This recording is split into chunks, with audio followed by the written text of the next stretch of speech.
Welcome to where New Orleans sports come first.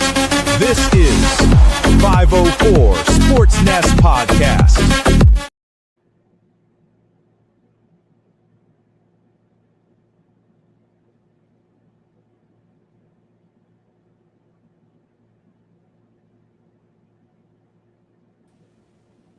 Welcome to the 504 SportsNest podcast.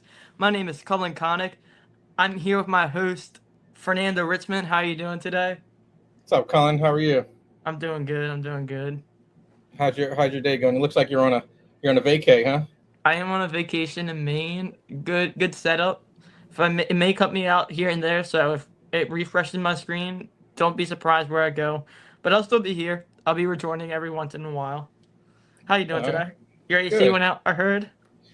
The AC did go out. Probably the hottest day of the summer so far, and it went out. Why don't we start, Colin, by giving everybody a little backstory about how we know each other? I met Fernando at golf at Metairie Country Club when I was younger, when I was like 10. We started talking about the Pelicans. I was a big sports fan. He was a big Pelicans fan. Same way, so we just started talking, and now we have a podcast together. So backstory to that also is that your mom used to be my daughter's pediatrician, and now she's moved on to bigger and better things. But that was always, Mettairie's a small place, so. And Colin's a good golfer, so there's that too. So no, I'm not. All right, well, enough of that. You want to go ahead and get into the good stuff? Yeah, let's get into the good stuff. Wait, why did you want to come and host? Why did you want to host with me when I offered you the invite to be the host? Because you've been blowing me up about it, so I figured I had to do it with you.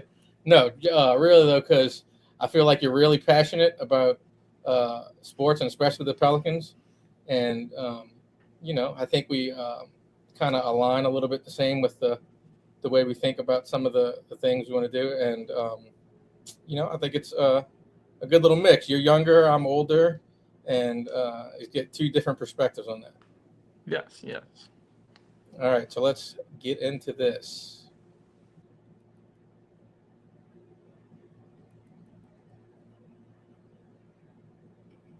You still with me?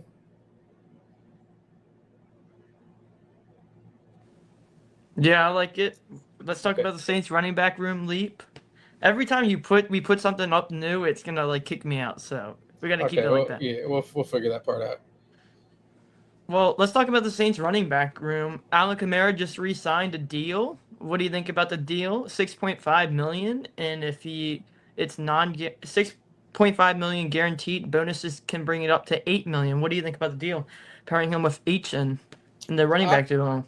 I never understood why there was such a big deal about Alvin Kamara and coming back to the Saints. I always thought that, once they signed A-Chain, that he was going to be running back too. But why was that? Why were the Saints? It was more the Saints than Alvin Kamara. Why were they so gung ho on trying to redo, the contract? They have the money this year to just eat the contract like they've already doing. I think they saved like $3 million when they restructured it. It wasn't a lot. I mean, that I just never understood it really. But I'm glad they got it worked out, and I think with A-Chain and Alvin, that's could be a pretty serious duo. If Alvin can get back to the guy he was when he was sharing the backfield when he was with Mark Ingram. What do you think? Electric. Offense going to be unstoppable this year with the healthy running back duo. Like to see what Kellen Moore puts in the system with that. Two running backs in the backfield at once. Maybe, who knows? Also, you got wide receiver room and Jordan Tyson and Chris Olave and Devon Vele, who I think Devon Vele is going to be the biggest sleeper on the team. I don't know what you think about that, but that's what I think. I'm a huge Devon Vele guy. I've actually gotten a couple arguments about Devon Vele last year about how good that guy is. I think the Saints gave up a fourth round pick and something else for him. That should tell you all you need to know as far as what he can do. I mean, you saw some of the catches he made last year from Tyler. That was pretty sick. So I try not to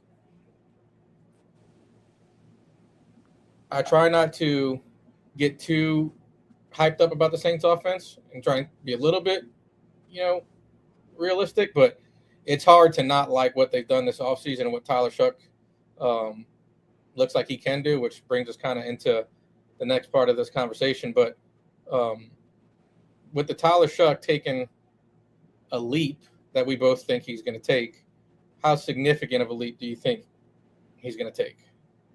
Pretty big leap. He's gonna know how to read the game better. He's added another dynamic wide receiver in the field.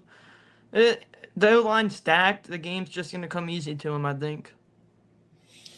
Yeah, I agree with all of that. I think the most impressive thing about Tyler Shuck is the way he's kind of carried himself and him, kind of been the leader this offseason in only a second year. He is older, but to be a leader of men at, what's he, 26 now, I think? Yeah. But only in your second year, that's pretty good. Like all the things, as recent as getting together with the guys in San Diego with Drew Brees, like that all carries a lot of weight with the veterans on the team. And you can tell that, everybody that talks about him on the team, in the media, coaches, they all have nothing but great things to say about him and what he's going to do.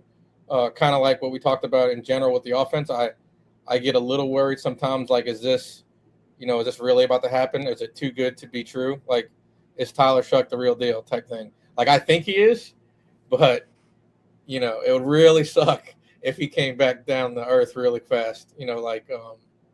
Like who was it recently? Even Jaden Daniels. And I think Jaden Daniels was a little hurt, but he had a great rookie year and then kind of came, crashing down a little bit in the second year. So I don't see that happening with Chuck because I think me and you've talked offline about this, that he, I haven't seen a team or remember a team that has put this much around a young quarterback this quickly. You know what I mean? Yeah. Like adding Vele last year, that was before Shuck, but still adding Vele, the first round pick this year, adding Edwards, adding A-Chain, adding multiple tight ends. Like, Keon Ellis on the defensive side. Like, yeah, I mean, to put offensively, to put that much around a young guy that, I mean, last year he did excellent things with nothing. Like, no disrespect to anybody that was out there, but it was pretty remarkable what he was doing with a banged up line, no weapons really to speak of, right? I mean, it was just pretty incredible. There's some of the stats out there. I was listening to a couple podcasts this week, and how good and efficient he was on third and long. Like, yeah, it's pretty incredible. So, I think our team's going to be really good. I think 11-6. That's what I'm 11-6 record. That's what I'm going 11-6. Or also 12-5.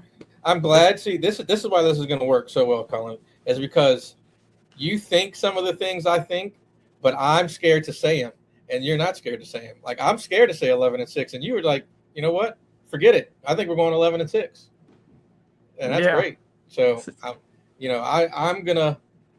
I'm gonna hold off on we'll do that on another show, my record prediction right now, because I want to see a little bit of camp. Maybe me and you'll go to training camp together and see what's going on out there. Definitely. July 30th. You're not playing on July 30th? Saturday? Is that a Sunday? How do you have a date already for, like, off the top of your head? Is that like opening day or something? Yeah, opening day. Opening day trip.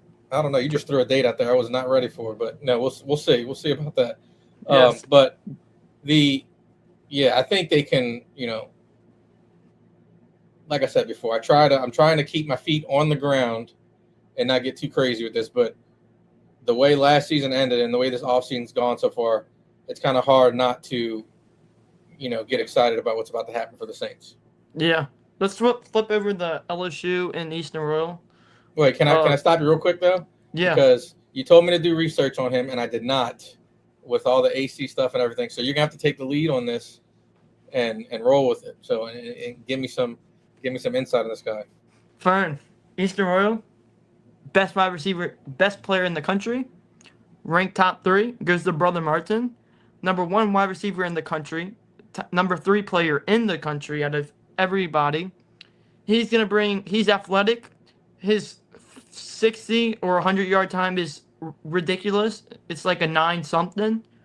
He's just fast. Lane Kiffin will pair perfectly with him. I think it's a dynamic duo to see, and he can catch the ball anywhere you throw it to him. Like in the playoff game against, I think it was Aug.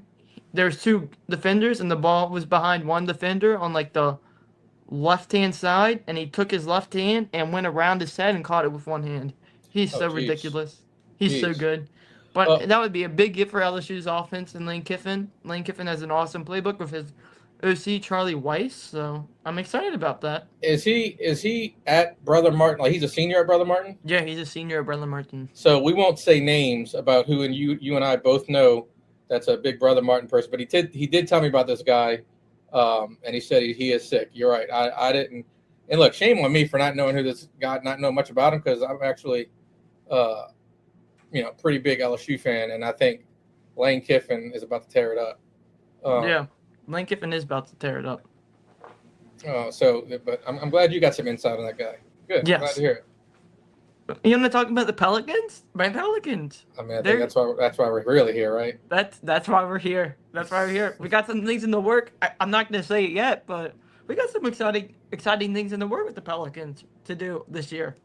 Yeah, you need to calm down a little bit, but yeah, potentially some exciting things. Let's talk about the two-way spots. They got 2 available, and your favorite player, Hunter Dickerson, occupies one of them. So there's 3 total, and your guy Hunter has 1. So who do you think the other 2 are going to go to, or do you think Hunter Dickerson won't carry that 2-way spot and 3 new players will have it? I don't think Hunter Dickinson will carry that 2-way spot. I think he's just going to go get released or go to the G League. The people that would like to carry the 2-way spots are Kobe Buffkin, Jerron Pierre if he doesn't sign a 4-year deal. I like Malik Dia out of Ole Miss to also carry this spot. Big Malik Dia fan, eh? And Marquise Noel. Like, Jerron can get the 4-year deal, and the other 2 can get the 2-way spot. Wait, so who's getting a third 2-way spot? Because they got 3. You think Hunter's going to keep one? No, I said Jerron, Marquise Noel, and I thought Jerron was getting Kobe Buffkin, Marquise Noel, and Malik Dia. So I actually I like your list. I think they will keep, for whatever reason. I have no idea why, because I'm not a fan of the guy, but I think they will keep Hunter Dickerson on one. I think something's going to happen with a trade eventually. I think they'd have to make a move at some point. But I think Hunter Dickerson stays on one. I think they'll sign Buffkin to a minimum deal. And I think Jerron and Dia will get the other 2 spots. Yeah, I'm like that. And I could see Jerron and Buffkin flip-flopping, like them signing Jerron to the deal, to the team, and putting Buffkin on the 2-way. But I think Buffkin's going to have more options than just a 2-way spot. I think somebody's going to look to bring that guy on their roster. Yeah, hopefully we get him on the roster. I mean, he's really good. Yeah, he looked good in that first game, and I think if you listen to what Shamgot said, I think they kind of changed his role a little bit after that first game, and then they shut him down right after that. Did he play 2 games? He only played 2, right?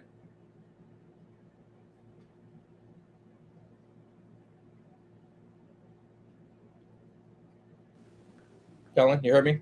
Yeah, I heard you. He played 2 games? Yeah, Buffkin played 3 games. Okay, and then they shut him down. He sat for the 4th game, and they played tonight for the 5th game. Yeah, and it looks like by what they're showing on the pictures and videos that none of them are playing again today, but it'll be the Dia show. So we'll watch that. You going to watch that game? Yeah, I most likely watch it. Okay, I know you got big things going on vacation right now. Yeah, taking some time off the pod. You know it. Yeah. We gotta announce our pod days after the show's over. Okay. Did you tell Oh, everybody on a pod beforehand about you switching your name from Jock Talk to 504 Sports Nest? I did not get to do that because I haven't done a pod since. Oh, okay. All right. Well, And good. Now they are.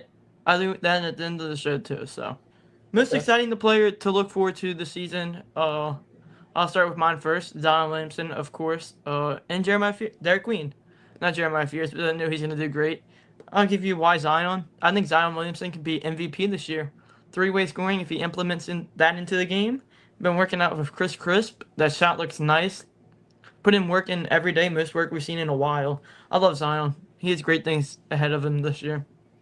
Derek Queen, I'd like to see how his defense adjusts really well. If he's really good at defense this year, plays his butt off every night, he's going to be really good too. What do you think? Um, I mean, I think hands down the most exciting player to look forward to this year is going to be Jeremiah Fears.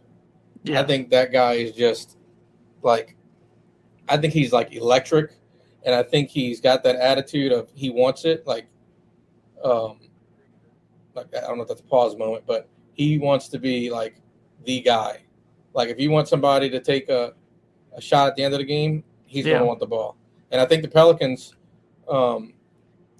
have struggled with having that guy that closes out games. We all want it to be Zion, and I think it can be Zion a lot of times when he's healthy.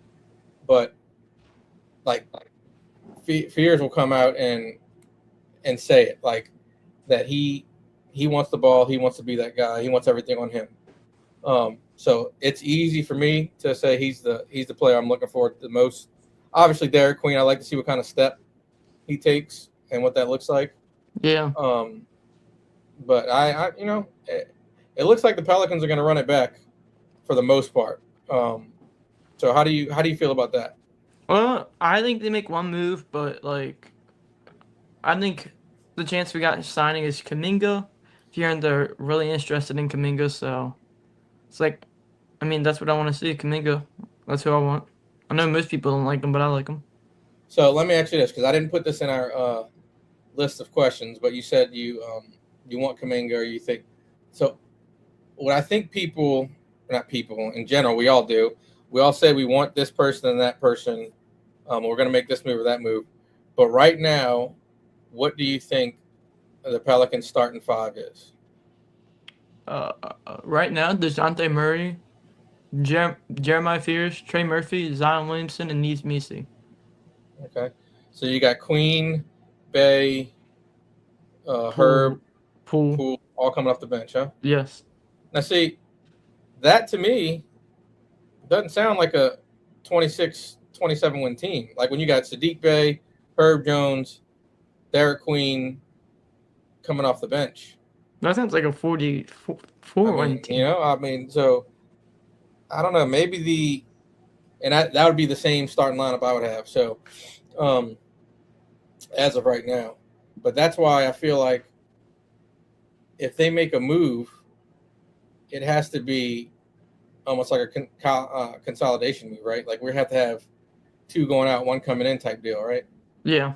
I don't see a big move coming, but if you sign Kuminga to add to the bench,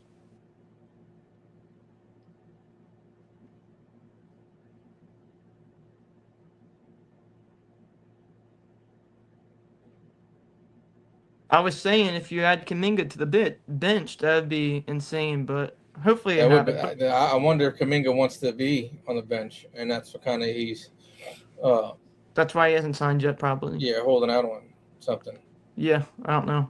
Sorry if my stuff keeps on cutting off. I'm on vacation and we don't have great service over here. But if it keep on cutting off, that's my fault. But the show's about to end. So I'm gonna get into now why I think why I changed the name from Jock Talk to 504 Sports Nest, and I'm gonna get to what else we have in the plans for the future and what days are we gonna pod on. So the reason I changed Jock Talk 504 504 Sports Nest is because I wanted it to sound like more professional than it was. I know that most people are wondering why I changed it, but like I want to grow this podcast up to big things one day eventually and get it there in the next year or two so we can have more exciting things to do and want to get sponsors soon. So that's why I changed the name. I like the name, Colin. I like the name. So, Yes, yes, and you are doing big things. yes. You are too. We're both gonna do big things together. Who's Fernando Ritzman? So, what days are we potting this year? I don't know. We should put anything out there specifically right now about what days we're going to pod. I can say that I think you and I have come to the agreement that we'll pod like 3 times a week. Yes. And kind of go from there. I think with football, I'm about to pick up. We're going to have to figure out what days work best for me, you, and the Saints, right? And then we jump right into basketball season right after that. So, Yeah. I don't think we need to put out what days yet, but I think it'll be about 3 times a week we'll be doing. Yes. Keep up. If you want to come on the show, just DM us. We will have you on the show. Gladly have you on the show. So thanks for tuning in. We'll see you later this week. Peace.